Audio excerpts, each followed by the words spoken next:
নমস্কার, আপনাদের সবাইকে ফিনটেক রিসার্চ একাডেমিতে স্বাগত। আজকে আমরা যে স্টকটা নিয়ে আলোচনা করব, সেই স্টকটির নাম হচ্ছে রিলায়েন্স ইন্ডাস্ট্রি। স্টক মার্কেটে থাকুক বা স্টক মার্কেটের বাইরে, যে কোনো মানুষ রিলায়েন্স ইন্ডাস্ট্রির নাম শুনেছেন।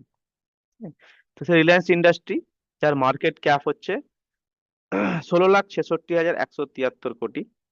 ঠিক আছে, এখন কারেন্ট প্রাইস চলছে আপনার 1231 টাকা। আহ, ছিল অনেক দাম, কর্পোরেট অ্যাকশন হওয়ার পরে দামটা অনেকটা কমে এসছে। তো এই স্টকটার দু রকম ভাবে ইনভেস্ট করতে হয়। কোনো স্টকে যদি আমরা ইনভেস্ট করি, সেখানে দু রকম ভাবে আমরা দেখি, একটা হচ্ছে ফান্ডামেন্টাল দেখি, একটা হচ্ছে টেকনিক্যাল দেখি। তো ফান্ডামেন্টাল কোম্পানি দেখার জন্য আমরা স্কিনার.ইনটা ইউজ করি, আর টেকনিক্যাল দেখার জন্য আমরা ট্রেডিং ভিউ আছে, আরো অন্যান্য বিভিন্ন সাইট আছে। আমি পার্সোনালি ট্রেডিং ভিউটা ইউজ করি, কারণ আমার ওটা ওটা ইউজ করতে করতে আমি অভ্যস্ত হয়ে গেছি। তো এইখানে আমরা ফান্ডামেন্টাল আলোচনা করি, এবং এখানে এই যে স্লাইড গুলো, এগুলোতে কিন্তু অনেক কিছু দেখার আছে। এটা ফার্স্ট স্লাইড, যেমন এটা, এখানে আমরা R O C, R O E, face value, D, pledge, percentage, এগুলো যেমন দেখি, সাথে সাথে আমরা কিন্তু এখানেও প্রাইস দেখি, পি রেশিও দেখি, এবং এছাড়া আরো এখানে দেখুন আরো কিছু আছে, price to book, market cap, sales and margin, এগুলো কিন্তু দেখার আছে। এখানে গ্রাফ থাকে, এগুলো কিন্তু সচরাচর সবাই দেখে না, কিন্তু এগুলো দেখার অনেক ব্যাপার আছে। এবং রিলায়েন্স ইন্ডাস্ট্রি দেখি আমরা যে সে তার সেক্টরে কিন্তু নাম্বার ওয়ান। আমরা অলওয়েজ নাম্বার টপ 3, 1, 2, 3, টপ 3-র মধ্যে আমরা সবসময় থাকার চেষ্টা করব। তো দেখছি রিলায়েন্স ইন্ডাস্ট্রি টপ 1-এ আছে।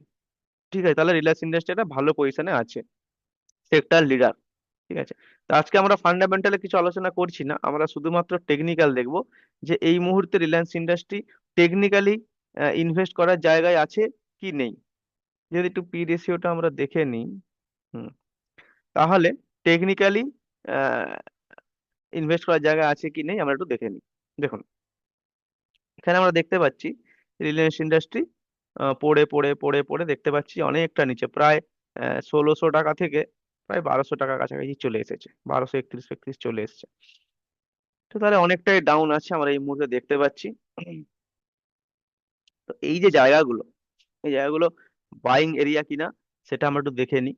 দেখুন, আপাতত এই যে দেখতে পাচ্ছি যে 1, 2, 3, 4, এই যে চারটে লাইন ড্র করা আছে, এবং একটা লাল, দুটো সবুজ, একটা নীল, এগুলো হচ্ছে জ্ঞান নাম্বার থেকে আমরা পেয়েছি। ডাব্লিউডি জ্ঞান নাম হয়তো অনেকে শুনে থাকবেন, অনেকে হয়তো শুনেননি। তো দেখুন, এই যে লাল যে লাইনটা টানা আছে, এটাকে আমরা বলছি অড সাইকেল। এটা একটা অড নাম্বার এবং অড সাইকেল নাম্বার। ঠিক আছে, তো এইখানে এসে সাপোর্টটা নিয়েছে, এবং এখান থেকে কিন্তু একটা বাউন্স ব্যাক রিলায়েন্স কিন্তু করার চেষ্টা করছে। তো যদি বাইং অপরচুনিটি এখানে পাওয়া যায়, বা যদি এখানে কেউ বাই করেন, তাহলে কিন্তু স্টপ লস থাকবে ওই এই লাইনটার নিচে। কিন্তু যদি এখানে বাই সেল কোনো রেকমেন্ডেশন আমি দিচ্ছি না, নয়, কিন্তু আমরা ডাব্লিউডি জ্ঞান দেখে যেহেতু করি, তো সেহেতু এখানে একটা বাইং অপরচুনিটি, এবং টার্গেট হয়তো থাকবে এটা। যদি কেউ এখানে বাই করেন, তার টার্গেট থাকবে এটা। আর স্টপ লস থাকবে হয়তো যেখানে আমরা বাই করছি, এই লাইনটা স্টপ লস হতে পারে, অথবা এর নিচে এই যে ক্যান্ডেলটা, এর লো এর নিচে আমাদের স্টপ লস হতে পারে। ঠিক আছে, অর্থাৎ এই লাইনটা টাচ করেই তো যাচ্ছে, তাহলে এই লাইনটার নিচে, এই ক্যান্ডেলটার নিচে আমরা স্টপ লস দিতে পারি। বা যদি জ্ঞান নাম্বার দেখে স্টপ লস দিতে চাই, বা যদি জ্ঞান নাম্বার দেখে স্টপ লস দিতে চাই, তাহলে হচ্ছে আমরা স্টপ লস দিতে পারি 1208 টাকাকে স্টপ লস হিসেবে রাখতে পারি, অথবা 1191, এই দুটোকে আমরা স্টপ লস হিসাবে কিন্তু রাখতে পারি। ঠিক আছে, তো দেখা যাক।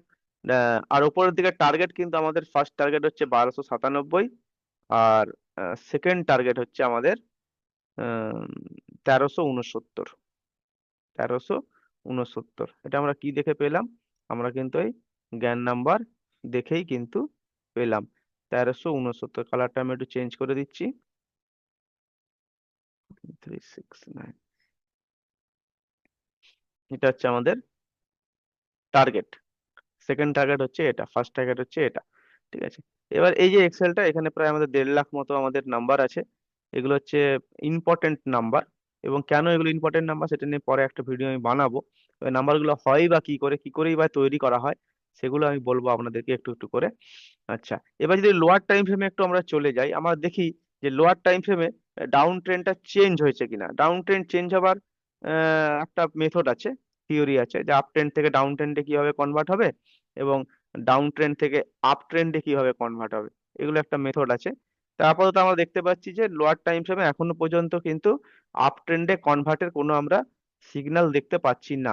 তো যাই হোক, তাহলে আমরা যদি ওরকম বাই করে থাকি, তাহলে আমরা কিন্তু লোয়ার টাইম ফ্রেম যদি এই এই জায়গায় আজকে কেউ বাই করেছি, তাহলে ইন্ট্রাডের জন্য আমরা কিন্তু এই টার্গেটটা বা এই টার্গেটটাতে আমরা কিন্তু বেরিয়ে যাওয়ার চেষ্টা করব।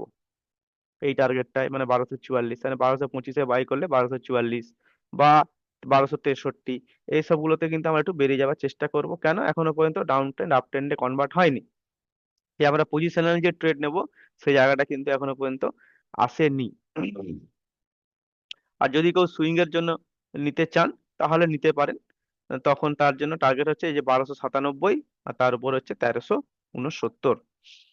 তাহলে এই গেল, কিন্তু এখানে কোনো বাই সেল রেকমেন্ডেশন কিন্তু আমরা করছি না। আপনারা নিজেদের নিজেদের মতো করে ট্রেড করবেন, ফিনান্সিয়াল অ্যাডভাইজারের কাছ থেকে মতামত নিয়ে আপনারা কিন্তু ট্রেড করবেন। তো যাই হোক, আজকে রিলায়েন্সের আমরা টেকনিক্যাল অ্যানালিসিসটা করলাম, তার সাপোর্ট রেজিস্ট্যান্স এগুলো আমরা দেখলাম। আহ যদি নিচের দিকে আসে 1157 অব্দি আসতে পারে, আর যদি 1191 ব্রেক করে দেয়, তাহলে কিন্তু 1157 অব্দি রিলায়েন্স আসতে পারে। যাই হোক, আপনারা আপনাদের মতো করে কাজ করবেন। আর আজকে এইটুকুই থাক। পরের দিন আমরা আবার একটা কোনো স্টকের উপরে তার টেকনিক্যাল অ্যানালিসিস নিয়ে আসবো, এবং আস্তে আস্তে আমি স্টকের ফান্ডামেন্টাল নিয়েও কিন্তু আসবো। ধন্যবাদ সবাইকে। সবাই ভালো থাকবেন, সুস্থ থাকবেন।